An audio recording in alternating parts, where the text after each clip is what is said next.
Bismillahirrahmanirrahim. Assalamualaikum warahmatullahi wabarakatuh. Innal hamdalillah nahmaduhu wa nasta'inuhu wa nastaghfiruhu wa natubu ilaih wa na'udzu billahi min syururi anfusina wa sayyiati a'malina may yahdihillahu fala mudilla lahu wa may yudlil fala hadiyalah wa asyhadu an la ilaha illallah wahdahu la syarikalah wa asyhadu anna Muhammadan abduhu wa rasuluhu la nabiyya ba'dah. Ya ayyuhalladzina amanu taqullaha haqqa tuqatih wa la tamutunna illa wa antum muslimun. Fa inna asdaqal hadithi kitabullah wa khairal huda huda Muhammadin sallallahu alaihi wasallam wa syarrul umuri muhdatsatuha wa kullu muhdatsatin bid'ah wa kullu bid'atin dhalalah wa kullu dhalalatin finnar. Para hadirin dan hadirat yang dirahmati oleh Allah Subhanahu wa taala, insyaallah pada kesempatan yang berbahagia ini kita akan membahas salah satu poin yang saya tulis dalam buku saya tentang ajaran mazhab Imam Syafi'i yang ditinggalkan, yaitu yang saya beri judul pengingkaran terhadap wali gadungan.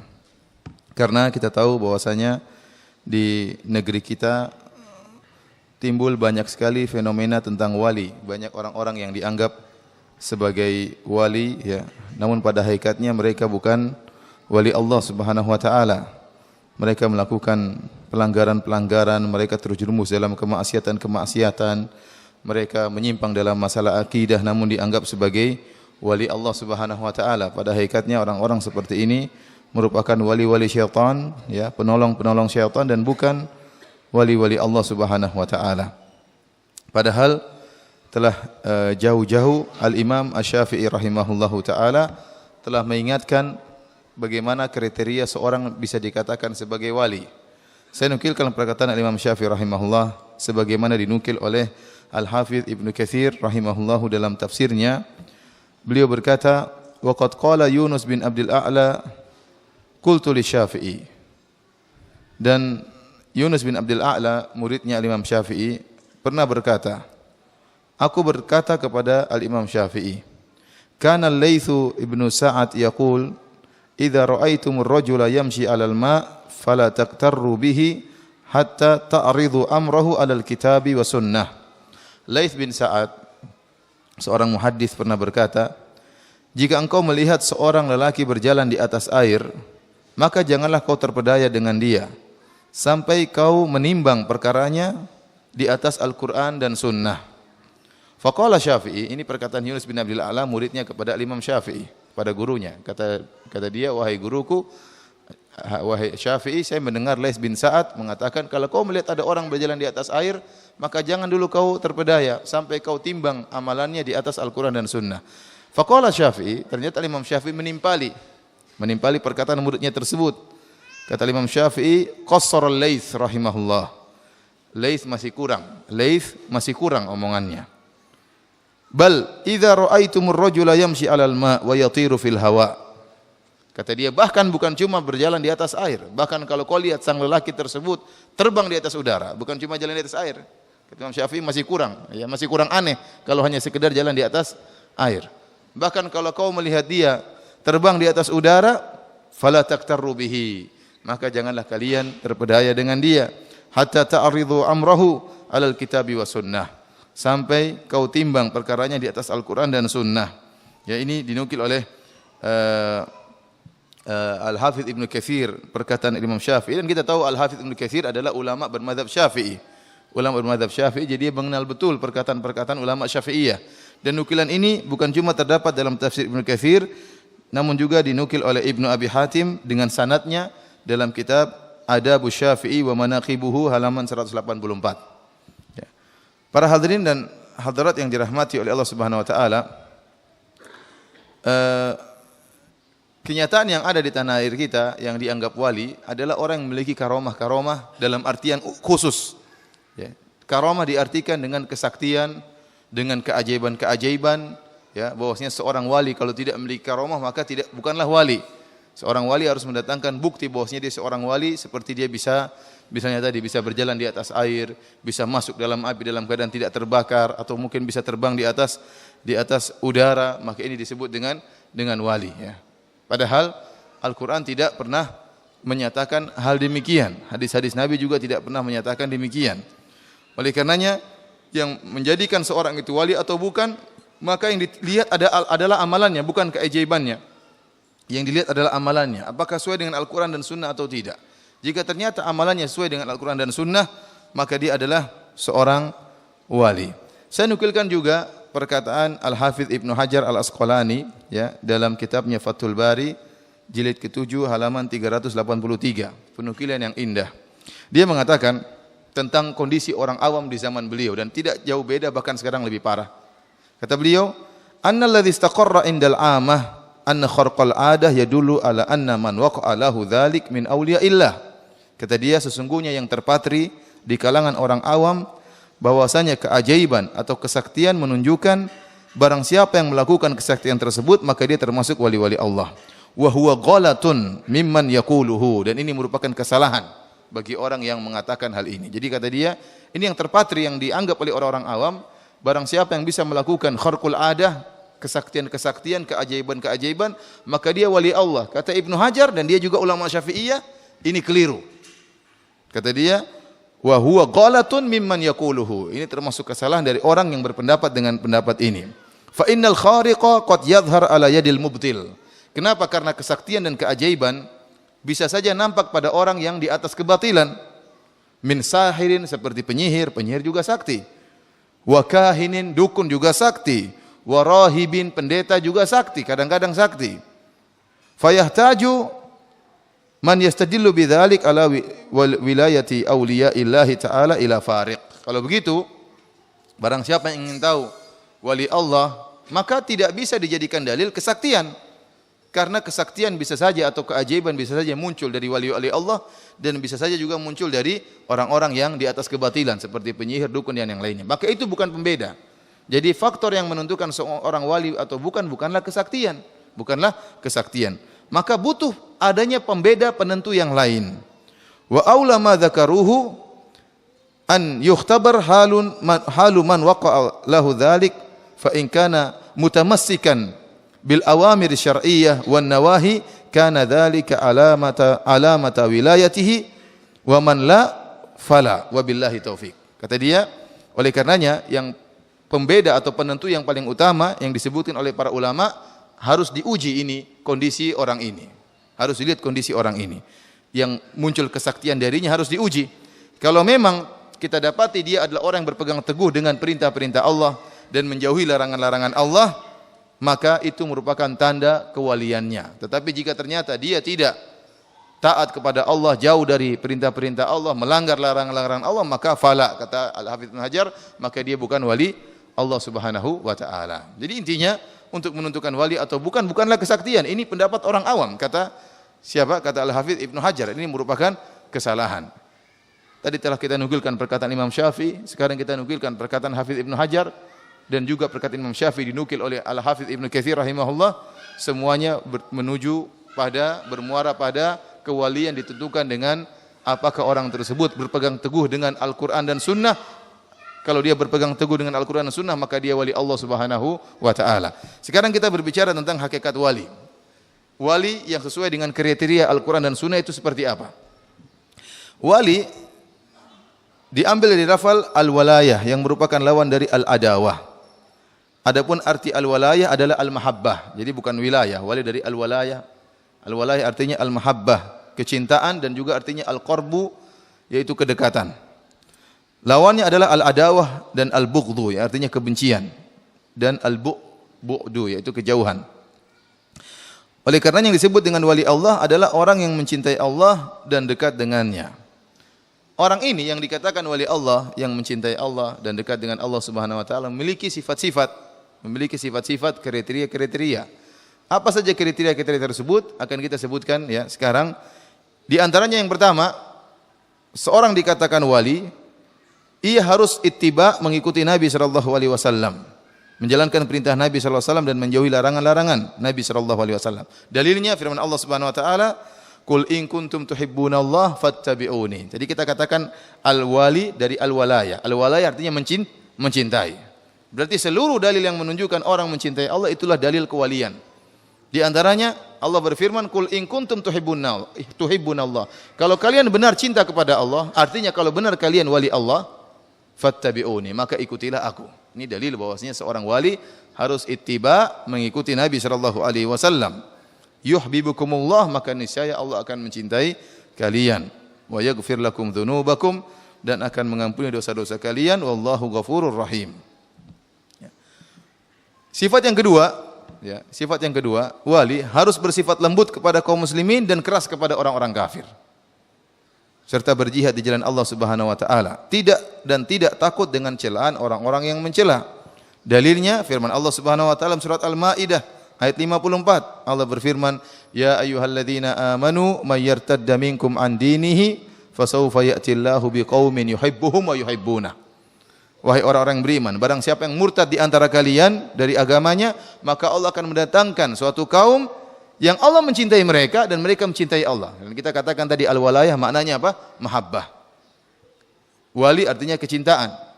Ini Allah menyebutkan Allah akan mendatangkan suatu kaum yang Allah cinta kepada mereka dan mereka mencintai Allah. Berarti mereka wali-wali Allah.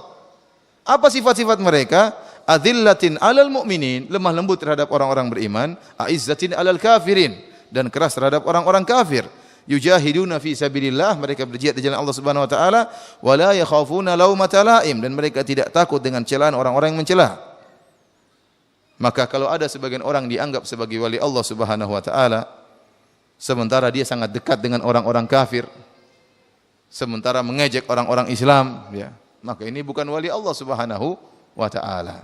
Merendahkan orang-orang Islam dan sangat dekat dengan orang-orang kafir, ya, maka ini bukan wali Allah Subhanahu wa taala.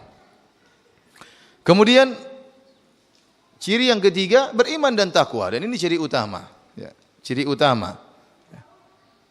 Allah Subhanahu wa taala berfirman, dan ini nas dalam hal ini, ala inna awliya Allahi la khaufun alaihim wa lahum yahzanun. Ketahuilah bahwasanya, ingatlah, wali-wali Allah adalah orang-orang yang tidak ada ketakutan kepada mereka, tidak ada kekhawatiran, walahum yahzanun, dan mereka tidak bersedih. Siapa mereka? Alladzina amanu wa kanu yattaqun. Mereka adalah orang yang beriman dan bertakwa. Oleh karena tidak mungkin kewalian oleh Allah diraih kecuali dengan keimanan dan ketakwaan. Semakin tinggi iman dan takwa, semakin tinggi kewalian dia di sisi Allah Subhanahu wa taala. Dan semakin jauh dari keimanan dan ketakwaan, maka semakin jauh perwalian dia dari Allah Subhanahu wa taala. Para hadirin dan hadirat yang dirahmati Allah Subhanahu wa taala, intinya semua orang bisa jadi wali. Ya. Namun wali bertingkat-tingkat. Semua orang barang siapa yang beriman dan bertakwa, itulah wali-wali Allah Subhanahu wa taala.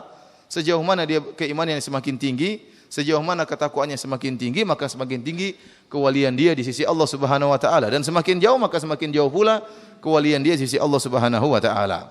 Pada kesempatan yang bahagia ini, untuk mempermudah pemahaman tentang wali, maka saya mendatangkan contoh wali yang disepakati oleh kita semua.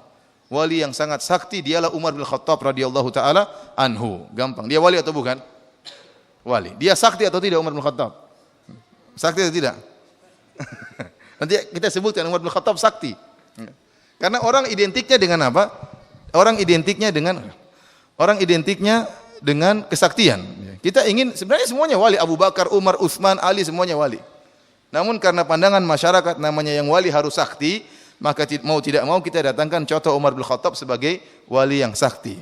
Saya akan sebutkan kesaktian Umar bin Khattab radhiyallahu taala anhu.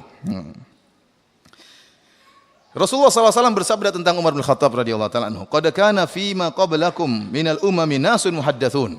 Sungguh pada umat-umat sebelum kalian ada orang-orang yang muhaddatsun, diberi ilham oleh Allah Subhanahu wa taala. "Fa iyyakum min ummati ahadun fa innahu Umar." Kalau ada seorang seperti itu di umatku, maka dia adalah Umar. Langsung dapat ilham dari siapa? Dari Allah Subhanahu wa taala. Nabi juga bersabda tentang Umar, "Innallaha wada'al haqq 'ala lisani Umar yaqulu bihi." Allah meletakkan kebenaran di lisannya Umar. Kebenaran berada di lisannya Umar dan Umar mengucapkan kebenaran tersebut. Yang lebih canggih daripada ini, Nabi mengatakan, "Lau kana nabiyyun ba'di lakana Umar." Kalau ada nabi setelahku, maka dia adalah Umar. Umar bin Khattab radhiyallahu taala anhu. Oleh karenanya para hadirin, kita lihat betapa sering Umar bin Khattab radhiyallahu taala anhu punya ide disepakati oleh Allah Subhanahu wa taala. Ada berapa kali Umar punya ide disepakati oleh Allah Subhanahu wa taala, seperti masalah hijab terhadap istri-istri Nabi. Maka turunlah firman Allah menyetujui ide Umar bin Khattab radhiyallahu taala anhu. Bahkan terkadang Nabi keliru, Umar yang benar. Seperti tatkala kisah perang Badar, ya. Umar waktu ditanya oleh Nabi SAW bagaimana tentang tawanan-tawanan perang Badar, Umar punya ide. Begini saja, kata Umar, orang yang paling dekat datang bunuh, sembelih. Ya. Jadi misalnya dia mengatakan yang sepupu, yang jadi kalau ada sepupunya ditawan di perang Badar, maka sepupunya dari kaum muslimin bunuh langsung sepupunya yang dari orang kafir. Jadi biar menunjukkan bahwasanya Islam telah memisahkan antara karib kerabat. Ya. Jadi Islam bisa memisahkan antara kakak dan adiknya, antara ayah dan anaknya. Maka Umar punya ide yang sangat sangar, kata Umar, jangan bunuh sembarang orang, yang bunuh kerabatnya, biar tahu bahwasanya Islam adalah pembeda. Namun Nabi SAW tidak setuju dengan ide Umar ini. Nabi ingin agar ada tawanan-tawanan tersebut ditebus oleh orang-orang kafir, maka akhirnya dijalankan oleh, dan ini ide ini disetujui oleh Abu Bakar radhiyallahu taala anhu. Maka akhirnya tawanan-tawanan perang Badar tersebut tidak jadi dibunuh, tetapi barang siapa yang ingin menebus maka silakan. Maka datanglah orang-orang kafir, orang-orang musyrikin Arab dari Mekah, kemudian mereka menebus tawanan-tawanan tersebut dengan uang. Ternyata setelah itu Allah menegur Nabi sallallahu alaihi wasallam, ya. Dalam surat Al-Anfal, saya lupa ayatnya, ya. Intinya kemudian Abu Bakar dan Nabi menangis. Ya, Nabi SAW menangis dan Abu Bakar radhiyallahu ta'ala menangis. Ternyata ijtihad Nabi dan Abu Bakar keliru, yang benar ijtihadnya apa? Umar. Dan beberapa ayat seperti, artinya ada contohnya, ada berapa kali, 4 kali atau lebih, Umar punya ide, ternyata Allah setuju dan diturunkan ayat seperti masalah hijr Ismail, ya, masalah maqam Ibrahim. Kemudian turun juga ayat menyetujui ide Umar bin Khattab radhiyallahu taala anhu, dan kita bisa bayangkan bagaimana seorang idenya disetujui oleh Rabbul Alamin. Dia wali atau bukan? Ide antum aja belum tentu disetujui oleh kepala sekolah. Kepala sekolah belum tentu setuju, mudir belum tentu setuju dengan ide antum. Ini Umar, idenya disetujui oleh siapa? Allah Subhanahu wa taala. Bagaimana dia bukan wali? Maka lin Nabi dalam ayat, maka lin Nabi walladzina amanu ayyakuna lahu asra hatta yudkhinu fil ard. Ya. Allah melarang, tidak pantas Nabi dan orang beriman untuk punya tawanan-tawanan. Allah negur Nabi sallallahu alaihi wasallam. Dan Nabi dan Abu Bakar menangis, dan ternyata ide Umar yang benar. Para hadirin dan hadirat yang dirahmati oleh Subhanahu wa taala, kemudian di antara kesaktian Umar pernah mengutus suatu pasukan untuk berperang.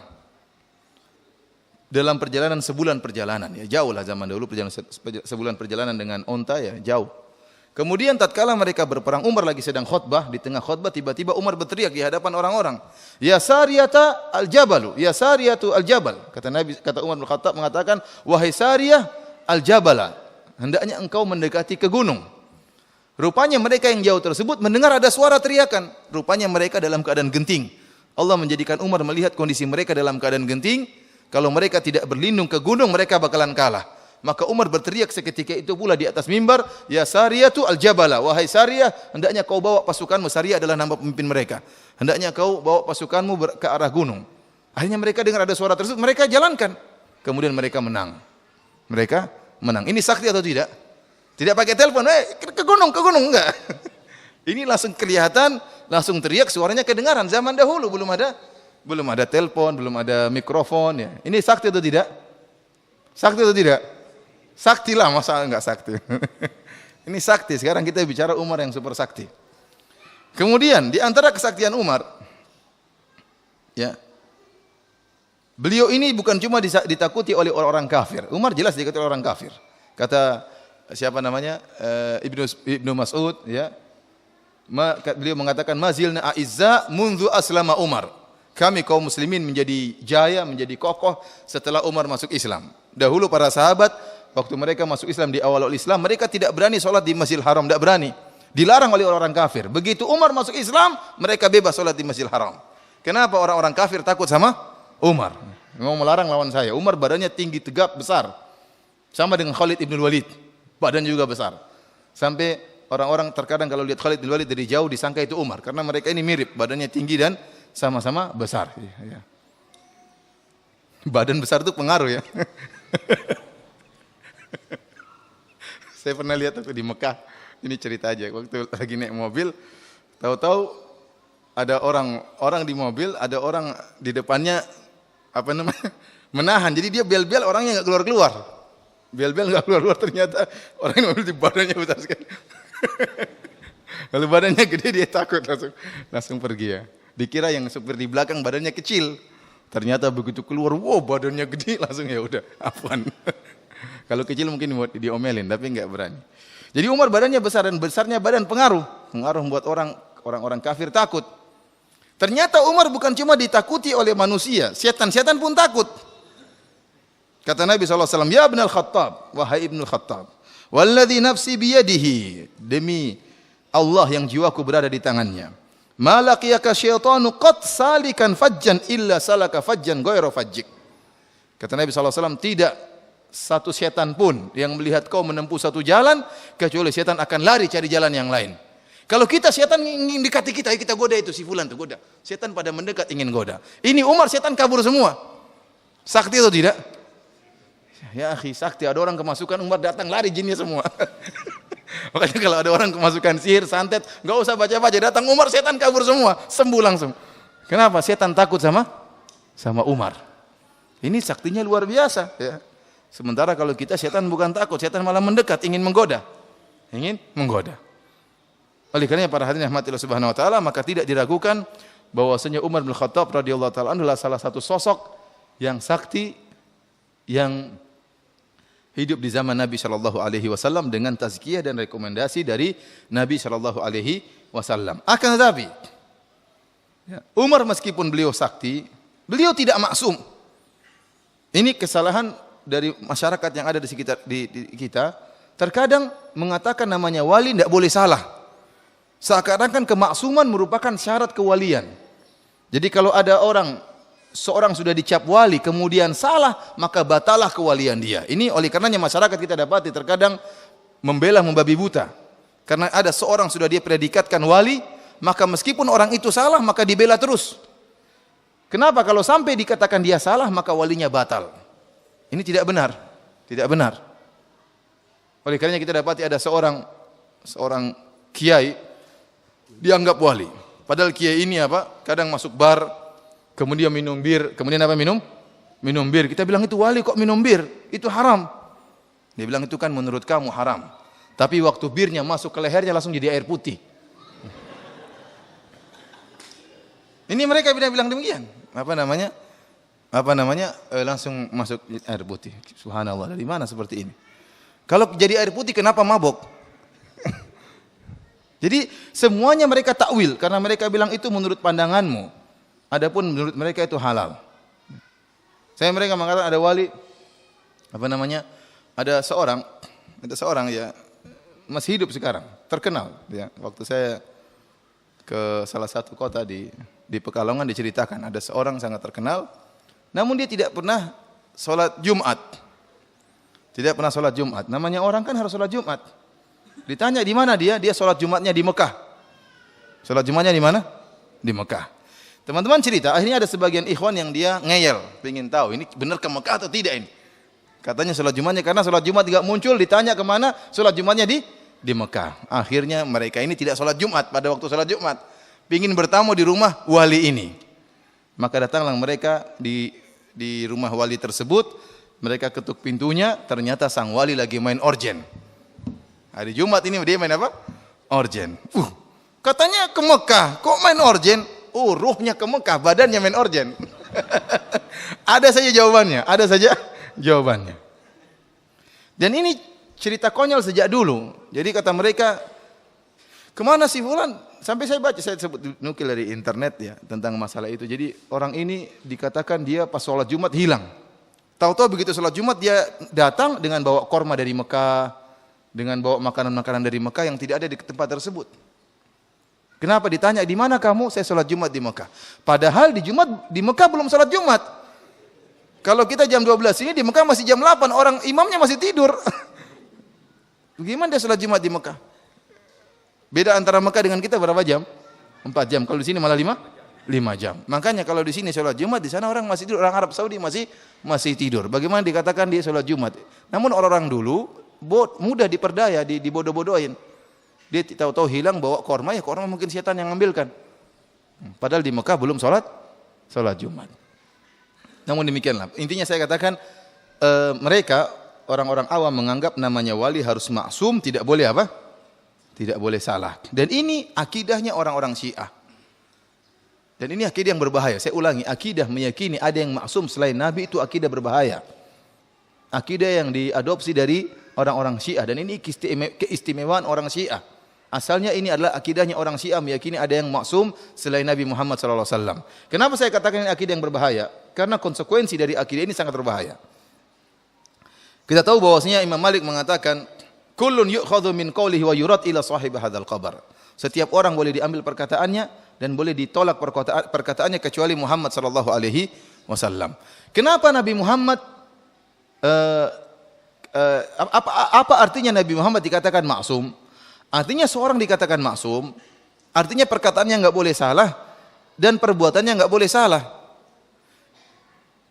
Berarti kalau perkataannya enggak boleh salah, perbuatannya enggak boleh salah, berarti perkataannya dapat wahyu dari Allah dan perbuatannya dapat bimbingan dari Allah, dari Tuhan. Dan kalau artinya perkataannya dan perbuatannya tidak boleh salah, berarti perkataannya dan perbuatannya merupakan hujjah, merupakan argumen, merupakan sumber hukum. Karena ini pasti benar. Dan kita berhujjah dengan sumber hukum yang benar. Dari sini, makanya sumber hukum Islam ada dua, yaitu Al-Quran dan hadis-hadis Nabi. Kenapa? Karena hadis-hadis Nabi ini bersumber dari orang yang maksum, yang tidak mungkin apa? Salah. Seandainya Nabi mungkin salah, hadis tidak bisa jadi sumber hukum. Saya ulangi, kalau seandainya Nabi Muhammad mungkin salah, atau kalau salah dia tidak ditegur oleh Allah Subhanahu wa taala, maka hadis tidak bisa menjadi sumber hukum. Kapan hadis harus menjadi sumber hukum? Tatkala Nabi maksum, tidak mungkin salah, maka perkataan dan perbuatannya merupakan sumber hukum. Nah, orang-orang Syiah bikin kesesatan. Mereka mengatakan kita punya imam 12, maksum semuanya. Apa konsekuensi dari perkataan mereka ini? Berarti perkataan imam-imam mereka dan perbuatan imam mereka ini juga dalil sumber hukum yang lain selain hadis. Selain hadis Nabi sallallahu alaihi wasallam. Karenanya akhirnya orang-orang Syiah punya sumber-sumber hukum yang lain. Sumber hadis-hadis mereka bukan hadis-hadis Nabi, tapi hadis-hadis imam. Maka muncullah 8 buku kitab hadis mereka. Kitab hadis mereka bukan Sahih Bukhari, bukan Sahih Muslim, bukan Sunan Abi Daud, Sunan Tirmidzi, Sunan Nasa'i, Sunan Ibnu Majah, Mustadrak Al-Hakim, Musnad Imam Ahmad. Itu semua buku-buku hadis Nabi Muhammad SAW. Mereka punya buku hadis-hadis imam. Apa di buku-buku tersebut? Seperti Al-Kafilul Kulaini, 8 jilid. Antum buka coba. Mungkin hadis-hadis Nabi cuma sedikit. Semuanya isinya berkata imam ini, berkata imam anu, berkata Ja'far As-Sadiq, berkata Muhammad Al-Baqir, berkata Ali bin Abi Thalib, berkata Hasan, berkata Husain, berkata Ali Ridha. Jadi buku-buku hadis bukan hadis Nabi, tapi hadis-hadis apa? Imam. Dan ini sumber hukum. Kenapa? Imam-imam mereka maksum. Contohnya lagi, seperti kitab Biharul Anwar, kalangan Al-Majlisi, 110 jilid. Antum baca isinya berkata imam ini, imam ini. Kalau ada perkataan hadis Nabi cuma sedikit. Intinya semuanya hadis-hadis imam. Ada lagi tafsir Istibsar, Al-Istibsar, Tahdzibul Ahkam karangan Tusi. Kemudian Man la Yadurul Faqih. Kemudian kitab Al-Wafi, kemudian kitab Wasailus Syiah, kemudian kitab Mustadrakul Wasail. 8 kitab semuanya isinya hadis-hadis imam. Makanya saya bilang kita enggak mungkin nyambung sama orang-orang Syiah karena sumber hukum kita cuma 2, Al-Quran dan hadis Nabi. Mereka punya sumber hukum yang lain, sumber-sumber hukum yang lain 8 kitab tadi yang kita tidak kenal sama sekali kitab-kitab tersebut. Dan kalau kita mengatakan ada seorang yang maksum selain Nabi SAW, maka kita menghilangkan fungsi Nabi sebagai Nabi terakhir. Saya ulangi, ini poin penting. Kalau kita mengatakan ada orang yang maksum selain Muhammad sallallahu alaihi wasallam, maka kita menghilangkan fungsi Nabi Muhammad sebagai nabi terakhir. Kenapa? Berarti masih ada penyempurnaan, masih ada sumber-sumber hukum yang lain. Sebenarnya imam mereka, imamnya orang Syiah itu sama dengan nabi sebenarnya. Fungsinya sama. Tatkala kita dikatakan ini maksum, ini juga maksum, maka tidak ada perbedaan fungsi, sama-sama. Cuma satunya mereka tidak mau menamakan nabi. Mereka hanya namakan apa? Imam. Namun fungsinya sama, tidak ada bedanya. Oleh karena mereka meyakini perkataan imam tersebut merupakan sumber hukum. Perkataan imam mereka wahyu dari Allah Subhanahu wa taala. Perkataan imam mereka bisa mengkhususkan hadis Nabi, bahkan bisa mengkhususkan Al-Qur'an. Perkataan-perkataan imam mereka bisa memansukhkan hadis Nabi dan juga bisa memansukhkan Al-Qur'an. Jadi para imam tersebut fungsinya seperti Nabi, tidak ada bedanya. Dan ini menghilangkan fungsi Nabi Muhammad sebagai Nabi terakhir. Buat apa Nabi Muhammad menjadi Nabi terakhir kalau ternyata ada orang yang maksum selain siapa? Selain Nabi Muhammad sallallahu alaihi wasallam. Dari sini kita tahu bahayanya agama Syiah karena sumber hukum mereka berbeda dengan sumber hukum kita. Dan masalah maksum selain Nabi Muhammad sallallahu alaihi wasallam ini diadopsi oleh orang-orang awam, orang-orang sufi yang ekstrim ya. Sehingga mereka menyatakan ada wali-wali mereka harus maksum. Wali-wali enggak boleh salah. Padahal bukanlah syarat wali harus maksum. Makanya saya datangkan contoh Umar bin Khattab radhiyallahu taala anhu. Umar bin Khattab radhiyallahu taala anhu adalah contoh wali. Tadi kita sepakati, sakti atau tidak tadi? Sakti. Namun dia melakukan kesalahan-kesalahan. Contoh kesalahan-kesalahan yang pernah dilakukan oleh Umar. Contohnya tatkala Nabi SAW berumrah pada tahun ke-6 Hijriah bersama 1.400 kaum muslimin yang dikenal dengan umrah Hudaybiyah. Ya, tatkala itu Nabi SAW berangkat dengan 1.400 pasukan, para sahabat sambil membawa senjata karena mereka khawatir akan dihadang, dan ternyata benar mereka dihadang, kemudian dilarang untuk masuk dalam Mekah untuk berumrah, sehingga akhirnya terjadilah perjanjian Hudaybiyah tatkala itu dengan syarat Nabi harus membatalkan umrahnya dan pulang ke Madinah. Tatkala itu Umar tidak terima dengan persyaratan ini. Bukan cuma Umar, banyak sahabat juga yang tidak terima. Kenapa? Mereka sudah siap tempur. Sudah jalan jauh-jauh dari Madinah menuju Mekah, jauh loh 400 kilo. Sudah sampai di Hudaybiyah, sebentar lagi masuk Mekah untuk umrah, dan betapa rindunya mereka untuk melihat Mekah. Mereka telah diusir dari kampung mereka. Mereka diusir dari kampung mereka. 6 tahun sudah tidak pernah melihat Ka'bah, tidak pernah tawaf. Mereka betapa rindunya ingin apa? Ingin umrah. Tahu-tahu sudah siap-siap dan sudah siap mati, tahu-tahu dilarang dan Nabi setuju. Akhirnya bikin perundingan Hudaybiyah yang perundingan tersebut zahirnya merugikan kaum muslimin. Maka Umar protes saat kala itu. Umar datang kepada Nabi SAW. Ya Rasul, alasta alal haq. Benar, saya di atas kebenaran. Alasna alal haq wa hum alal batil. Kata Umar, wahai Rasulullah, bukankah kita di atas kebenaran sementara orang-orang musyrikin di atas kebatilan? Kata Nabi, benar. Kemudian kata Umar bin Khattab radhiyallahu taala anhu, alaysa qatlana fil jannah wa qatlahum fin nar? Ya Rasulullah, bukankah kalau kita berperang kemudian kita meninggal masuk surga, sementara kalau mereka meninggal mampus masuk neraka? Kata Nabi, benar. Kata Umar bin Khattab, falima nu'ti daniyata fi dinina. Kalau gitu ngapain kita mengalah, ngapain kita merendah? Maka Rasulullah SAW tetap bertahan dengan pendapatnya. Umar tidak setuju dengan keputusan Nabi. Maka Umar pun pergi ke Abu Bakar. Bilang, ya Abu Bakar, sama perkataan Umar. Wahai Abu Bakar, bukankah kita di atas kebenaran, mereka di atas kebatilan? Kenapa? Bukankah kalau kita meninggal masuk surga, mereka mampus masuk neraka jahanam? Kenapa kita mengalah? Kata Abu Bakar, innahu Rasulullah. Ingat, Muhammad itu utusan Allah, keputusan dia pasti benar. Akhirnya Rasulullah SAW waktu itu menyuruh para sahabat untuk membatalkan umrahnya, untuk mencukur rambutnya, untuk memotong sembelihannya. Mereka tidak mau, para sahabat tidak mau. Disuruh oleh Nabi, tidak mau. Dan sini ingat, di sini orang-orang Syiah berusaha mencela para sahabat. Lihat, para sahabat tidak nurut kepada Nabi Muhammad. Disuruh nyukur rambut, tidak mau apa? Nyukur. Para ulama menjelaskan para sahabat kenapa tidak mau nyukur, mereka berharap Rasulullah berubah pikiran. Karena kan Rasulullah sering musyawarah dengan para sahabat kan?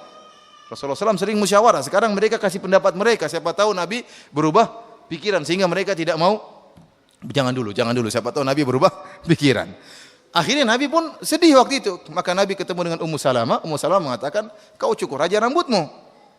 Maka Nabi pun mencukur rambutnya di hadapan para sahabat. Setelah para sahabat lihat Nabi sudah cukur rambut, maka enggak mungkin berubah pikiran kalau begitu. Maka mereka langsung segera mencukur rambut mereka dan mereka segera menyembelih sembilan mereka. Di sini perhatikan, yang benar Abu Bakar atau Umar dalam kasus ini? Abu Bakar. Padahal Umar lebih sakti dari Abu Bakar. Abu Bakar saya tidak pernah dengar ada dalil bahwasanya beliau sakti, tidak ada. Ada yang bisa menunjukkan dalil Abu Bakar sakti? Dari sisi kesaktian ya, tidak ada. Jadi saya katakan Umar lebih sakti dari Abu Bakar. Ternyata dalam kasus ini Umar salah dan Abu Bakar yang benar. Contohnya lagi, contoh kedua. Tatkala Rasulullah SAW meninggal dunia, maka Umar marah tatkala itu. Umar mengatakan, barang siapa yang bilang Muhammad meninggal, saya tebas lehernya. Orang juga takut. Umar kan marah. bawa pedang. Siapa yang bilang Muhammad sallallahu alaihi wasallam meninggal dunia, saya potong lehernya. Tidak ada yang bisa menenangkan Umar kecuali Abu Bakar radhiyallahu taala anhu. Abu Bakar ingatkan firman Allah Subhanahu wa taala, "Innaka mayyitun wa innahum mayyitun." Kau akan meninggal sebagaimana mereka juga akan meninggal. Rasulullah sallallahu adalah orang yang juga akan meninggal. Afa immata au qutilan qalabatum ala aqabikum? Apa kalau dia meninggal, kalian akan berubah kembali ke belakang? Jadi seakan-akan Umar baru mendengar ayat-ayat tersebut. Ternyata dia salah. Yang benar Abu Bakar yang menjelaskan bahwasanya Rasulullah SAW bisa meninggal dunia. Kasus yang ketiga, tatkala Abu Bakar hendak memerangi orang-orang yang menentang membayar zakat. Tatkala itu Abu Bakar keras, sementara Umar melarang Abu Bakar. Kata Umar, wahai Abu Bakar, bagaimana kau memerangi orang-orang yang mengucapkan asyhadu alla ilaha illallah wa asyhadu anna Muhammadar Rasulullah? Maka Abu Bakar bantah. Abu Bakar mengatakan, kecuali kalau mereka melanggar hak la ilaha illallah. Di antara hak la ilaha illallah mereka harus bayar zakat. Maka Abu Bakar pun tetap bersikeras memerangi mereka, dan ternyata Abu Bakar di atas kebenaran dan Umar yang keliru. Dari sini kita bisa mengambil faedah bahwasanya seorang wali tidak harus maksum dan tidak maksum. Yang maksum cuma siapa? Nabi Muhammad sallallahu alaihi wasallam. Dan seorang wali bisa saja bersalah dan bahkan salahnya berulang-ulang. Sebagaimana Umar bin Khattab radhiyallahu taala anhu, dia bersalah dan kesalahannya berulang-ulang. Kemudian poin yang sangat penting, perhatikan di sini, tidak berarti orang yang sakti lebih afdol daripada orang yang tidak sakti. Perhatikan ini. Maksudnya apa? Wali tidak harus sakti. Mana yang lebih wali, Abu Bakar atau Umar? Abu Bakar jelas lebih wali. Kalau kita bicara tentang keutamaan Abu Bakar terlalu banyak. Bahkan di antara perkataan Umar, la wuzina imanu Abi Bakrin ma imanil ummah la rajiha imanu Abi Bakrin. Kalau tidak salah diriwayatkan dari perkataan Umar. Kata Umar mengatakan, kalau seandainya ditimbang imannya Abu Bakar dibandingkan dengan imannya umat, maka masih lebih berat imannya Abu Bakar. Luar biasa keimanan Abu Bakar radhiyallahu taala anhu. Tatkala Umar berusaha untuk melombai Abu Bakar, Umar menyumbang dengan setengah hartanya, ternyata Abu Bakar menyumbangkan dengan seluruh hartanya. Kalah ya Umar bin Khattab. Jadi Abu Bakar luar biasa. Dan nilai dia lebih tinggi daripada Umar bin Khattab radhiyallahu taala. Ternyata kalau dilihat dari kesaktian, Umar lebih sakti daripada Abu Bakar. Tidak ada dalil-dalil secara khusus menunjukkan Abu Bakar sakti, tapi ada dalil-dalil secara khusus yang menunjukkan Umar sakti. Ini dalil bahwasanya tidak harus orang yang sakti itu lebih mulia di sisi Allah daripada yang tidak sakti. Karena Ibnu Taimiyah menjelaskan bahwasanya kesaktian karomah dalam tanda petik dalam arti khusus kesaktian atau keajaiban itu diberikan oleh Allah kepada hamba-hambanya berdasarkan kebutuhan. Terkadang seorang imannya sudah tinggi, Allah tidak kasih karomah. Buktinya para sahabat dalam medan peperangan meninggal atau tidak? Meninggal. Dalam perang Uhud, dalam perang Badar tidak ada kesaktian. Dalam perang Badar Allah tidak menjadikan mereka sakti, tapi Allah turunkan malaikat untuk memenangkan. Para sahabat tidak jadi sakti, tidak jadi kebal. Ya. Dan dalam perang Uhud banyak di antara mereka meninggal dunia. Ibnu Taimiyah menjelaskan bahwasanya karomah karenanya lebih banyak muncul di zaman para tabi'in daripada zaman para sahabat. Kenapa? Karena iman tabi'in lebih lemah dan mereka lebih butuh untuk apa? Dikokohkan oleh Allah Subhanahu wa taala. Oleh karenanya saya katakan bahwasanya kalau ada orang misalnya diberi karomah berupa kesaktian, bukan berarti dia lebih mulia daripada yang tidak punya kesaktian. Dalil yang paling nyata adalah antara Umar dan Abu Bakar radhiyallahu taala anhu. Abu Bakar lebih mulia daripada Umar bin Khattab radhiyallahu taala anhu. Ya, akan tetapi Umar lebih sakti daripada Abu Bakar radhiyallahu taala anhu.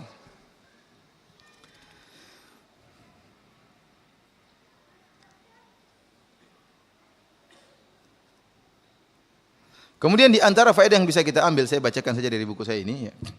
Yang berikutnya yang itu seorang wali tetap harus melaksanakan kewajiban-kewajiban yang telah ditetapkan oleh Allah Subhanahu wa taala dan Rasulnya, serta menjauhi larangan-larangan Allah dan Rasulnya. Hal ini sebagaimana Umar yang tetap melaksanakan perintah Allah dan Rasulnya. Berikutnya, walaupun seorang wali, tetap perkataan dan perbuatannya harus ditimbang dengan Al-Quran dan Sunnah.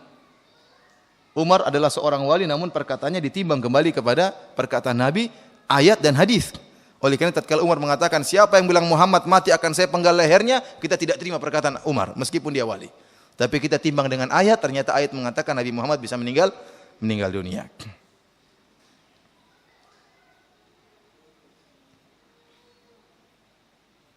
Seorang wali yang telah jelas perkataannya, yang telah salah perkataan dan perbuatannya menyelisih sunnah, maka harus kembali kepada kebenaran dan tidak menentangnya. Sebagaimana Umar tatkala ditegur oleh Nabi Muhammad ditegur oleh Abu Bakar, tatkala dia mengatakan siapa yang mengatakan Muhammad telah meninggal akan saya penggal lehernya, Abu Bakar tegur. Ayat menunjukkan Rasulullah SAW bisa meninggal. Maka Umar tidak mengatakan, wahai Abu Bakar, tidakkah kau ingat sabda Nabi bahwasanya saya dapat ilham dari Allah Subhanahu wa taala? Saya enggak salah. Enggak, Umar enggak begitu. Maka Umar pun tunduk dengan ayat-ayat Allah Subhanahu wa taala.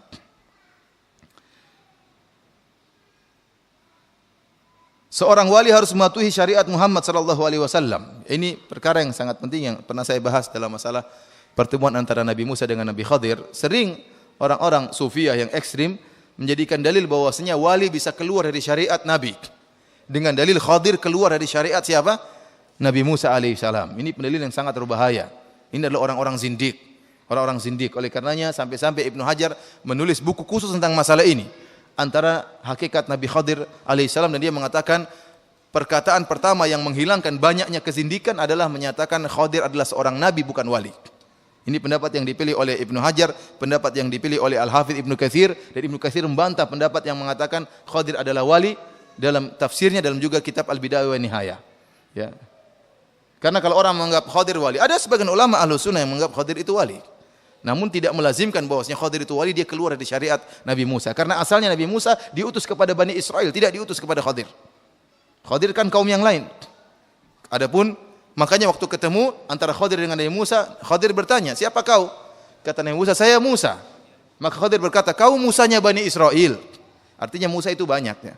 Ada mungkin Musa Pekalongan, ada Musa Martapura, tapi Khadir berkata, "Kau Musanya Bani Israel." Berarti kaum yang lain. Asalnya Musa tidak diutus kepada siapa? Khadir. Terlebih lagi ternyata Khadir adalah seorang nabi. Makanya Allah mengatakan atainahu rahmatan wa 'allamnahu min ladunna ilma. Kami ajarkan dari dia ilmu dari kami. Makanya Nabi Khadir tatkala bertemu Nabi Musa, Khadir mengatakan, "Wahai Musa, innaka ala ilmin 'allamaka Allah la 'alamuhu ana." Wahai Musa, kau di atas ilmu yang Allah ajarkan kepadamu dan saya tidak tahu. Ana ala ilmin 'allamani Allah, dan saya di atas ilmu yang Allah ajarkan kepada saya, la ta'lamuhu anta, kau tidak tahu. Jadi Nabi Khadir membandingkan tadi dengan Musa. Jadi menunjukkan sama-sama nabi. Kau punya ilmu, saya tidak tahu, saya juga punya ilmu, kau tidak tahu wahai Musa. Jadi pendapat yang benar, Khadir adalah seorang nabi. Kemudian yang benar Nabi Khadir pun tidak keluar dari syariat Nabi Musa. Mereka yang menyangka Nabi Khadir keluar dari syariat Nabi Musa, ini pendapat yang keliru. Kenapa? Lihat. Nabi Khadir waktu dia melakukan pelanggaran, orang-orang sufi menganggap Nabi Khadir keluar dari syariat Nabi Musa. Dia ngerusak apa namanya? Kapal. Ngerusak kapal, Nabi Musa mengingkari. Kata mereka, lihat, berarti dia keluar dari syariat Nabi Musa. Dia bunuh anak. Ternyata Nabi Musa mengingkari. Kemudian dia mendirikan apa? Tembok yang runtuh. Diingkari oleh Nabi Musa. Berarti Nabi Khadir keluar dari syariat Nabi Musa. Jawabannya tidak keluar. Kenapa? Nabi Musa mengingkari karena tidak tahu hikmahnya. Nabi Musa mengingkari bukan karena Nabi Khadir keluar dari syariatnya, namun karena Nabi Musa tidak tahu apa hikmah di balik tersebut. Setelah Nabi Khadir menjelaskan hikmahnya, Nabi Musa terima atau tidak? Terima. Artinya syariat apa yang dikerjakan oleh Nabi Khadir tidak bertentangan dengan syariat Nabi Musa. Seandainya Nabi Musa tahu hikmahnya, Nabi Musa juga akan ikut-ikutan hancurkan kapal. Seandainya Nabi Musa tahu bahwasanya di bawah tembok ini ada harta milik anak yatim, maka Nabi Musa akan juga melakukan sebagaimana dilakukan oleh Nabi Khadir. Oleh karenanya para hadirin, ijma ulama, sepakat ulama. Barang siapa yang menganggap ada orang boleh keluar dari syariat Nabi Muhammad, maka dia orang kafir, bukan orang Islam. Makanya barang siapa mengatakan agama terbagi menjadi syariat dan hakikat, barang siapa sudah sampai hakikat tidak perlu lagi ibadah, ini orang bukan orang Islam. Keluar dari syariat Nabi Muhammad SAW. Barang siapa menganggap seorang boleh keluar dari syariat Nabi Muhammad meskipun dalam sebagian juz'iyah, hanya sebagian perkara, oh kalau zakat saya berzakat, untuk sholat saya keluar dari syariat Nabi Muhammad, saya punya cara sholat sendiri, ini bukan orang Islam. Apalagi kalau dia keluar secara total dari seluruh syariat Nabi Muhammad. Sedangkan dia berkeyakinan boleh keluar dari sebagian syariat Muhammad, dia bukan orang Islam. Syahadanya batal. Kenapa? Dia telah mengingkari Muhammad sebagai utusan Allah Subhanahu wa taala. Apalagi kalau dia meyakini boleh keluar secara total, saya sudah sampai hakikat, maka saya tidak perlu sholat. Kita bilang, ya akhi, mana yang lebih tahu hakikat, kau atau Nabi Muhammad? Nabi Muhammad SAW tahu hakikat, dia tetap sholat. Sampai sakit-sakitan tetap aja sholat. Sampai kakinya bengkak. Apa kata dia? Itu karena Nabi Muhammad sebenarnya boleh nggak sholat, cuma dia kasih contoh sama umatnya. Katanya sebenarnya Nabi Muhammad tuh sebenarnya boleh nggak sholat, cuma dia kasih contoh kepada umatnya. Subhanallah, ada aja mereka bisa ngeles. Para hadirin dan hadirat yang dirahmati oleh Allah Subhanahu wa taala. Jadi seorang wali, ya jangankan seorang wali, bahkan nabi saja, nabi yang lain pun harus taat kepada Nabi Muhammad.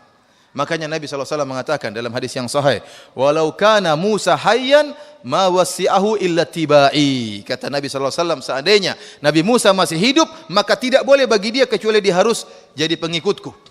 Jadi harus jadi apa? Pengikutku. Nabi Musa kalau masih hidup, dia harus ikut Nabi Muhammad SAW. Dan Allah telah mengambil janji dari para nabi. Kalau datang Nabi Muhammad, la tansurunnahu, kalian akan tolong Nabi tersebut. Kalian harus beriman kepada Nabi tersebut dan harus menolong Nabi tersebut. Oleh karenanya Nabi Isa alaihissalam tatkala turun di akhir zaman, dia tidak punya syariat sendiri, tidak. Dia mengikuti syariat Nabi Muhammad. Bahkan dia solat di belakang salah seorang dari umat Muhammad, dia solat di belakang Imam Mahdi. Imam Mahdi sudah jadi imam, dia tidak mau. Dia mundur, kemudian jadi makmum di belakang siapa? Imam Mahdi. Padahal dia seorang nabi. Namun tatkala dia turun di zamannya umat Muhammad, maka dia mengikuti syariatnya umat siapa? Syariatnya Nabi Muhammad sallallahu alaihi wasallam. Itu saja para nabi ikut Nabi Muhammad sallallahu alaihi wasallam. Kemudian datang kalau wali, maka boleh keluar dari syariat Nabi Muhammad. Ini makanya ini wali syaitan. Ini wali syaitan, wali yang seperti ini. Namun mereka mengatakan wali kedudukannya lebih tinggi daripada nabi. Ini repot. Sebagian perkataan Ibnu Arabi. Dia mengatakan maqamun nubuwati fi barzakhin fuwaikur rasul wa duna wali. Kata mereka, kedudukan kenabian di tengah-tengah, di atas rasul dan di bawah wali. Jadi menurut orang-orang sufi yang paling tinggi wali, kemudian nabi, baru kemudian apa? Rasul. Menurut kita orang Islam kebalik, harusnya yang paling tinggi apa? Rasul, baru kemudian nabi, baru kemudian apa? Wali. Kenapa mereka mengatakan wali lebih tinggi daripada nabi? Dalilnya Khidir. Khidir lebih tinggi daripada siapa? Nabi Musa. Padahal tidak benar, sebagaimana tadi telah kita jelaskan. Para hadirin dan hadirat yang dirahmati Allah Subhanahu wa taala. Di antara faedah yang bisa kita ambil atau di antara ciri-ciri wali, seorang wali tidak boleh menyombongkan dirinya dengan mengaku-ngakui adalah wali. Tidak boleh. Allah mengatakan fala tuzakku anfusakum huwa a'lamu biman ittaqa. Janganlah kalian menyatakan diri kalian suci. Dialah Allah yang lebih mengetahui tentang orang-orang yang bertakwa. Maka tidak ada kita dapati para ulama yang karya mereka begitu banyak, ngaku-ngaku saya adalah wali, tidak pernah. Tidak pernah. Kenapa? Karena mereka jauh daripada namanya riya, jauh dari namanya merasa diri hebat. Kita tidak dapati Abu Bakar mengatakan saya wali Allah, Umar mengatakan saya wali Allah. Mereka tidak pernah mengatakan demikian. Justru mereka takut kepada Allah Subhanahu wa taala. Bagaimana Umar yang takut termasuk orang-orang munafik. Itu hakikat wali Allah, takut kepada Allah, bukan pede merasa dirinya sebagai apa? Sebagai wali Allah.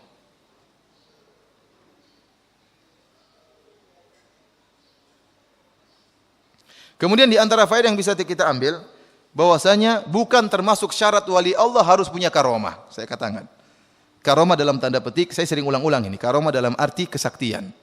Sebenarnya wali-wali punya karomah. Namun karomah itu bukan cuma kesaktian, karomah itu banyak. Saya bilang di antara karomah yang paling mulia yang Allah perintahkan adalah istiqomah. Itu karomah yang luar biasa yang menunjukkan seorang itu wali. Allah mengatakan fastaqim kama umirt. Yang Allah perintahkan kita adalah untuk kita istiqomah. Istiqomahlah engkau wahai Muhammad. Wa man taba ma'ak. Demikian juga orang-orang yang mengikuti engkau, yang bertobat bersamamu. Istiqomahlah kalian. Oleh karenanya kita diperintahkan oleh Allah fastaqimu ilaihi, istiqomahlah kalian kepada Allah Subhanahu wa taala. Kalau di zaman sekarang ini, zaman yang orang-orang pada rusak, ada seorang pemuda yang tampan Masya Allah, disukai oleh para wanita, kemudian dia tundukkan pandangan, dia sholat 5 waktu di masjid, ini karomah luar biasa. Ini karomah. tidak pernah bolong dalam salat jamaahnya. Ini karomah yang Allah cari. Inilah karomah-karomah yang Allah mengatakan barang siapa yang salat maka masuk surga. Barang siapa yang salat maka dia mendapatkan surga yang tinggi. Barang siapa yang salat maka dia akan di bawah lindungan Allah Subhanahu wa taala. Allah semua mengkaitkan surga dengan amal soleh. Apakah dengan salat, apakah dengan puasa, apakah dengan menundukkan pandangan, apakah dengan menjauhi zina. Inilah karomah-karomah yang dituntut oleh kita, oleh Allah untuk kita mencarinya. Allah tidak pernah mengkaitkan surga dengan kesaktian. Tidak ada dalilnya Allah mengatakan barang siapa yang bisa terbang masuk surga, enggak ada. Barang siapa yang bisa kebal senjata masuk surga, enggak ada. Kalau memang ada dalilnya barang siapa yang bisa terbang masuk surga, maka Superman surganya paling tinggi. Enggak ada dalilnya. Superman dapat Firdaus A'la. Tidak ada dalilnya. Oleh karena memang Allah tidak pernah perintahkan kita untuk sakti, enggak ada. Karenanya para hadirin rahmat Allah Subhanahu wa taala, saya katakan karomah itu banyak, bukan terbatas pada kesaktian. Maka orang kalau diberi taufik oleh Allah Subhanahu wa taala untuk bisa taat salat 5 waktu di masjid terus, maka ini karomah yang mulia. Ada orang diberikan karomah dalam bentuk ilmu. Oleh karena sampai-sampai sebagian orang menyebutkan Syekhul Islam Ibnu Taimiyah adalah diberi karomah oleh Allah Subhanahu wa taala. Kenapa? Beliau meninggal dalam kondisi masih sangat muda, tapi ilmunya luar biasa. Artinya kalau orang lain yang belajar tidak cukup ilmu yang waktu yang begitu panjang untuk bisa meraih ilmunya Syekhul Islam Ibnu Taimiyah. Sehingga orang kalau ketemu Ibnu Taimiyah disangka ilmu Taimiyah kalau dia sudah bicara tafsir, seakan-akan dia itu tidak pernah belajar ilmu lain kecuali ilmu tafsir. Tapi kalau sudah lihat dia berbicara masalah bahasa, seakan-akan dia waktunya habis untuk belajar bahasa. Bahkan Sibawayh saja dia protes. Sibawayh salah dalam 80 tempat.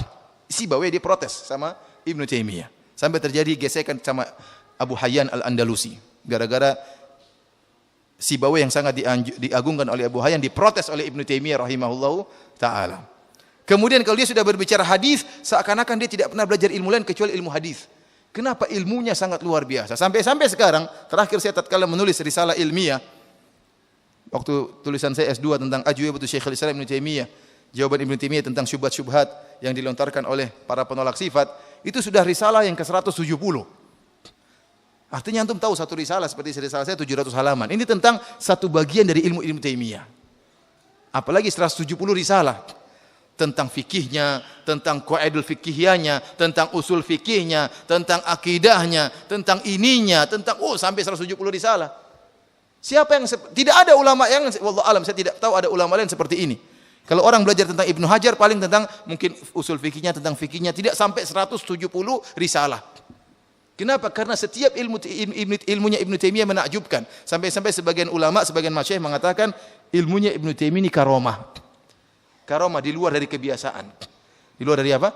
Kebiasaan. Jadi karomah itu artinya apa? Di luar daripada kebiasaan.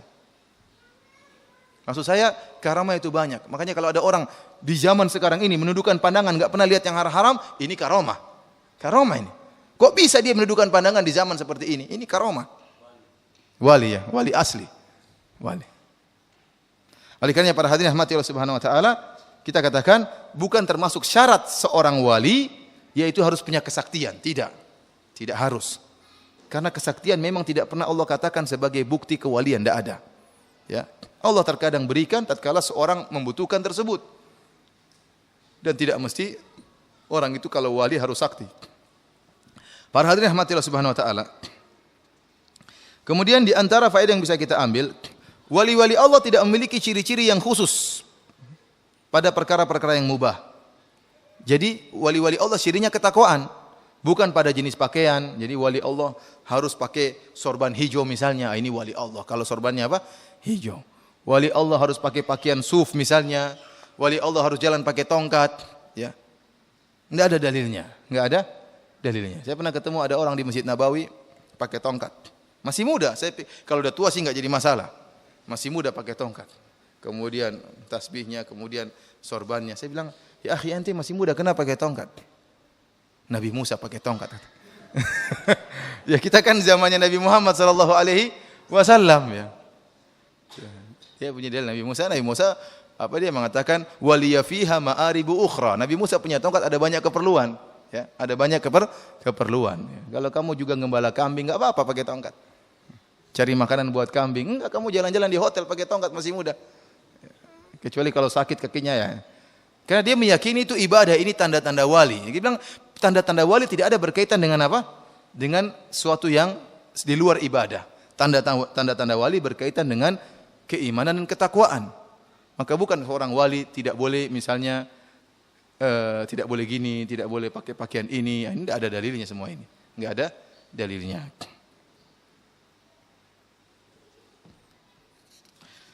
Para hadirin dan hadirat yang dirahmati oleh Allah Subhanahu wa taala. Tadi sebagaimana telah kita jelaskan tentang perkataan Imam Syafi'i dan juga dinyatakan oleh Hafidz Ibnu Hajar bahwasanya keajaiban dan kesaktian ternyata bukan cuma bisa dilakukan oleh orang-orang yang saleh, bahkan bisa dilakukan oleh orang-orang yang ahli batil. Tadi penyihir sakti juga bisa sakti penyihir. Kemudian contohnya lagi dukun juga bisa sakti, bahkan rahib, pendeta juga bisa sakti. Dari situ kita harus bisa bedakan mana kesaktian yang benar-benar karamah dari Allah dan mana kesaktian dari syaitan. Maka pada kesempatan ini saya akan menyebutkan perbedaan antara karamahnya Allah dan kesaktian syaitan. Apa bedanya antara karamah Allah? Kalau kita orang punya kelebihan, ini dia wali atau syaitan, wali Allah atau wali syaitan, maka saya akan sebutkan beberapa perbedaan. Yang pertama para hadirin, karamah para wali disebabkan keimanan dan ketakwaan. Sedangkan keajaiban dan keluar biasaan yang merupakan bantuan syaitan disebabkan hal-hal yang merupakan hal-hal yang terlarang. Oleh karenanya kalau ternyata kesaktian tersebut ya disebabkan perkara-perkara yang disenangi oleh syaitan seperti kesyirikan atau kemaksiatan atau kebid'ahan, maka itu bukan karamah. Maka itu bukan karamah. Misalnya ada orang sakti tapi harus syaratnya harus misalnya mencuri beras, harus mengambil beras curian, maka dia pun sakti. Kemudian dia makan 2 butir beras tapi harus beras curian, maka ini bukan dari Allah tapi dari jin, dari syaitan. Contohnya dengan kebid'ahan, hati-hati. Banyak orang juga dapat karamah dengan kebid'ahan, dan bukan karamah dari Allah Subhanahu Wa Taala, dari syaitan. Dan saya pernah mengalami di sini, saya berhadapan dengan seorang orang tersebut sekarang sudah menjadi ustadz. Ya. Ustadz, masya Allah dikenal, namun saya tidak mau sebutkan namanya, nanti dia malu. Teman saya di Madinah, bukan Ustadz Ahmad Zinun ya, bukan. Nanti kira bukan. Ustadz tersebut pernah bilang sama saya, Firanda tolong ruqyah saya. Dia terganggu, maka saya pun baca Al-Quran. Maka dia pun kepanasan. Saya bilang, kok kenapa ini kepanasan? Saya terganggu. Sejak kapan? Dia bilang dulu, waktu zaman-zaman jahiliyah, dia ingin cewek-cewek suka sama dia.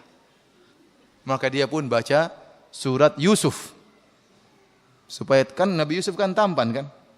Supaya dia juga tampan, disukai oleh para wanita. Bayangkan dia baca surat Yusuf dengan niat agar disukai wanita, malah kemasukan jin. Padahal Al-Quran mengusir jin atau tidak? Namun tatkala niat dia adalah bid'ah, salah, malah kemasukan jin. Saya tidak tahu sekarang dia sudah sembuh atau belum. Tapi saya lihat dia sekarang sering berdakwah, alhamdulillah, dan banyak yang hadir pengajiannya. Ya, namun saya tidak enak mau nanya-nanya, jinmu masih ada atau tidak? Tapi saya dulu ruqyah dia. Artinya bayangkan dia kemasukan jin gara-gara bid'ah. Contohnya lagi, saya pernah menghadapi waktu saya sama Ustaz Abu Sa'ad, kebetulan ada orang yang kemasukan jin, Ustaz Abu Sa'ad ngeruqyah. Orang ini ternyata kemasukan jin gara-gara apa? Gara-gara baca ayat kursi.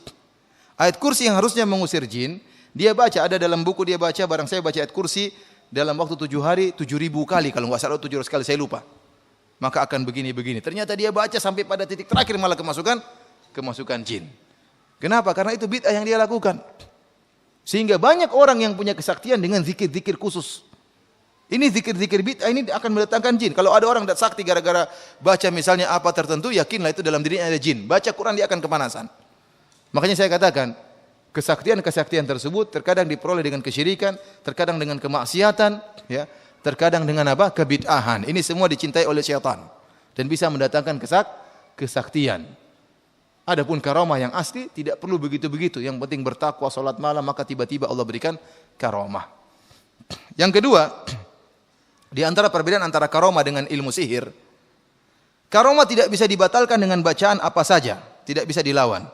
Adapun kesaktian bisa dibatalkan dengan macam-macam. Oleh karenanya kalau Allah sudah kasih karomah, tidak ada yang bisa batalkan karomah karena dari Allah Subhanahu wa taala.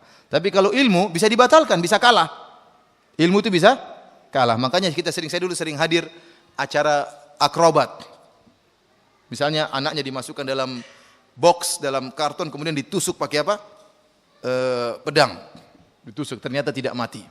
Namun sebelum dia mengadakan acara tersebut, dia mengatakan kepada para hadirin sekalian, mohon maaf yang punya ilmu, kita tahu saya sedang mencari nafkah, maka tolong jangan ganggu saya. Kenapa dia takut kalau ada yang macam-macam ditikam anaknya mati betulan? Kenapa? Karena ilmu, kalau ilmu tersebut ilmu sihir, maka bisa dibatalkan dengan azan atau dengan ilmu sihir yang lebih sakti. Oleh karena antum tatkala terjadi kasus antara kaum muslimin dengan orang-orang Dayak, betapa banyak kaum muslimin yang sakti-sakti sebelum berperang. Pakai mandi kembang lah macam-macam, ternyata kalah juga. Kenapa? Setannya Dayak lebih sakti. Benar. Sampai ada seorang ikhwan lari, saya ketemu dia langsung. Dia datang ke Pondok Jamilur Rahman. Dia dulu di UGM Fakultas Kehutanan. Dia datang dengan penuh ketakutan. Saya bilang, kenapa? Saya ini diangkat sebagai komando peperangan, komandan peperangan oleh orang-orang Dayak. Kenapa? Kata mereka, dalam diri saya banyak aliran raja. Jadi dia kabur. Saya enggak mau jadi komandan, tapi dipaksa jadi apa? Komandan. Sampai dia bilang bagaimana ilmu yang sampai dia sering meruqyah dirinya. Dia sering putar murotal sampai rusak kaset, dia masukkan lagi tipnya rusak, dirusak sama jin. Sering ada gelegean seperti bau tikus busuk. Jadi jinnya terbakar sedikit demi sedikit. Artinya dia sakti sampai dia katakan kita bisa mendengar pembicaraan orang-orang tersebut yang musuh kita dengan seperti ada hewan, burung kita kirim maka kita dengar dia bicara apa. Artinya saya katakan kalau memang ilmu yang dimiliki oleh kaum muslimin tadi untuk berperang adalah dari karomah dari Allah, maka tidak mungkin kalah. Tidak mungkin apa? Kalah. Namun itu bukan dari Allah, dari jin juga. Maka tatkala bertemu dengan jin yang lebih sakti, ya kalah dia. Karena enggak bisa. Sampai saya ketemu dengan saudara-saudara kita yang berjihad dari Ambon, waktu belajar kan waktu itu ada pendidikan para dai, orang-orang Ambon yang berperang didatangkan ke Pondok Jamilur Rahman, kemudian kita ajari. Ya. Mereka cerita bagaimana tatkala kita berperang, tahu-tahu orang-orang kafir itu mengeluarkan cewek-cewek telanjang bulat di depan kita. Kenapa? Karena mereka tahu orang-orang Islam punya ilmu kebal. Namun kalau jinnya lihat cewek telanjang, jinnya kabur semua. Jadi enggak kebal lagi. Benar ini? Jadi begitu mau perang kan kebal, tung kan gini. Oh, ayo gini, orang kafir juga takut ini, kebal. Makanya dikeluarkan cewek-cewek telanjang, sudah enggak kebal lagi, jinnya kabur. Jinnya sampai diketahui oleh orang kafir ilmu-ilmu seperti itu. Oleh karena para hadirin rahmatillah subhanahu, kita katakan kalau itu karomah tidak mungkin dibatalkan dengan apapun. Tetapi kalau itu ilmu sihir atau ilmu dukun, maka bisa gagal dan bisa batal. Kemudian yang ketiga, perbedaan antara karomah dengan ilmu sihir. Karomah tidak ada ilmu untuk mempelajarinya. Orang dapat karomah tinggal dia sholat, tahu-tahu diberi karomah oleh Allah Subhanahu wa taala. Seperti Khalid ibn Walid, tahu-tahu dia minum racun tidak mati. Seperti Sa'ad bin Abi Waqqas, tidak pernah belajar ilmu karomah. Tahu-tahu kemudian tatkala dia hendak menyerang orang-orang kafir, sementara dibatasi oleh lautan, Allah jadikan lautan tersebut seperti tanah sehingga dia bisa naik kuda di atas lautan tersebut. Ini tidak ada ilmu untuk mempelajarinya. Tiba-tiba Allah berikan apa? Karomah. Oleh karenanya kalau ada ilmu mencari karomah, harus begini, itu yakin bukan dari Allah Subhanahu wa taala, dari jin. Jadi karomah bukan ilmu baku. Karomah bukan ilmu baku. Karenanya para hadirin rahmatillah subhanahu wa ta'ala, dari sini kita tahu bahwasanya banyak ilmu-ilmu tenaga dalam itu bukan dari Islam, tapi menggunakan jin. Semakin banyak jin dalam tubuhnya, dia semakin sakti, semakin banyak ilmu yang dia miliki. Saya dengar ada ilmu tenaga dalam yang tidak pakai jin. Saya dengar katanya ada, Allah alam. Tetapi itu jelas bukan karomah, karena orang kafir juga bisa. Orang kafir juga bisa. Karena katanya karomah orang yang beriman. Kalau tenaga dalam, kok orang kafir juga bisa punya tenaga dalam? Ya. Apalagi kita lihat praktek-praktek tenaga dalam tersebut, ya, harus emosi, harus ini, harus macam-macam. Saya bilang kalau tenaga dalam itu dari Islam, itu karomah dari Islam, harusnya Nabi Muhammad SAW tahu ilmu tersebut.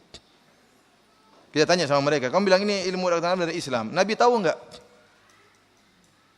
Padahal kebutuhan terhadap tenaga dalam lebih dibutuhkan di zaman Nabi Muhammad sallallahu alaihi wasallam tatkala perang masih menggunakan pedang dan anak panah.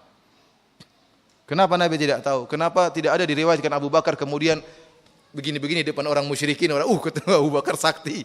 Enggak ada yang berani. Tapi mereka perang kemudian meninggal dunia sebagaimana yang lainnya. Kemudian ya ikhwan, saya heran ya. Benar-benar saya heran. Kita ini Indonesia ini banyak sekali yang sakti, banyak atau tidak? Banyak, ilmu-ilmu banyak. Namun dijajah Belanda 350 tahun. Apa faedahnya kesaktian tersebut? Katanya sakti jagoan, tapi dijajah Belanda 350 tahun nggak bisa apa-apa. Kemudian katanya kita ini orangnya sakti-sakti. Kenapa main bola kalah terus? Padahal kan gampang, tinggal tiup cingkan lagi. Harusnya kan bisa itu. Nggak usah ilmu jauh-jauh, bikin bola itu masuk gawang saja. Masa nggak bisa? Seluruh dukun Indonesia sudah berkumpul. Biar kemudian bolanya yang ditangkap, nyeles ke sini. Harusnya kan bisa, tapi nggak ada yang bisa. Kenapa? Karena setan punya kode etik. Untuk begini-begini nggak bisa dia, ini nggak bisa. Karena aneh, buat apa kalau gitu kesaktian-kesaktian tersebut? Buat apa? Buat apa kemudian mandi kembang kalau kemudian waktunya jihad, kemudian tidak jihad?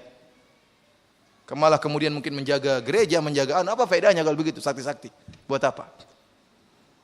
Oleh karena para hadirin rahmatillah subhanahu wa ta'ala, kita katakan bahwasanya itulah yang menjadi perbedaan, bahwasanya karamah yang datang dari Allah Subhanahu wa taala tidak dipelajari dan tidak bisa dibatalkan, datang dengan tiba-tiba sesuai dengan kebutuhan. Dan karamah tersebut terkadang tidak selama-lamanya, tiba-tiba hilang. Tiba-tiba hilang. Sa'ad bin Abi Waqqas yang kemudian menaikkan kudanya di atas air seperti apa? Seperti tanah, tidak setiap saat dia bisa bikin air seperti tanah. Tiba-tiba Allah bikinkan dia, tahu-tahu kemudian dia bisa berjalan. Karamah dari Allah Subhanahu wa ta'ala. Khalid bin Walid bukan tatkala minum racun tidak meninggal, bukan berarti kalau setiap saat dia minum racun tidak meninggal, tidak. Saat itu saja. Ya, artinya saya katakan karamah Allah berikan berdasarkan apa? Kebutuhan. Dan tidak bisa dipelajari. Dari sini para hadirin rahmatillah subhanahu wa ta'ala, kalau ada orang mengaku sebagai wali atau dianggap wali oleh orang lain, maka mudah kita tinggal ngecek amalan orang ini sebagaimana wasiat Imam Syafi'i. Ya, kata Yunus bin Abdul A'la, qultu li Syafi'i qala Laits bin Sa'ad, idza ra'aita ar-rajula yamshi 'ala al-ma' fala taqtarru bihi hatta ta'ridu amrahu 'ala al-kitab wa sunnah. Kata Laits bin Sa'ad, kalau seandainya kau melihat ada orang berjalan di atas air, maka jangan langsung kau percaya sama dia sampai kau timbang amalan dia di atas Al-Quran dan Sunnah. Kata Imam Syafi'i, qassara Laits masih kurang.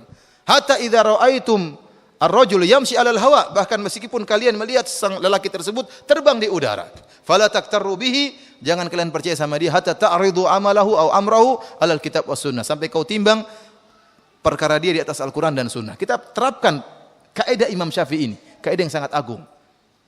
Ada orang dikatakan wali, lihat cek dia. Bagaimana sikap dia dengan hadis-hadis Nabi. Gampangannya antum buka Riyadhus Shalihin. Ini kan hadis-hadis Nabi isinya, Riyadhus Shalihin. Tayyib. Orang ini katanya wali. Tapi dia bilang bahwasanya inul tidak jadi masalah joget-joget seperti itu. Kita lihat dalam Riyadhus Shalihin, bab boleh joget. Ada enggak dalam Riyadhus Shalihin? Bab boleh joget-joget. Oh, enggak ada. Dari mana seperti kalau gitu? Dia mengatakan Al-Quran kitab porno. Kita lihat dalam Riyadhus Shalihin, ada enggak bab Al-Quran kitab porno? Enggak ada. Terus mana yang sesuai dengan sunnah kalau begitu? Mana yang sesuai dengan sunnah? Dia mengatakan, semua bab, dia mengatakan semua agama pluralisme, bapak pluralisme, semua agama benar. Kita bilang dari mana seperti itu?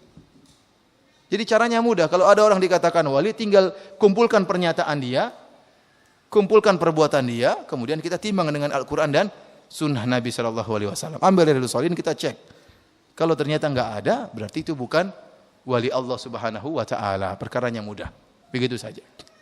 Ini maksud saya, kajian yang bisa sampaikan pada kesempatan kali ini. Jadi, siapapun yang dianggap wali, maka kita tinggal cek perbuatannya dan perkataannya sesuai dengan Al-Quran dan Sunnah atau tidak. Wallahu alam bisawab.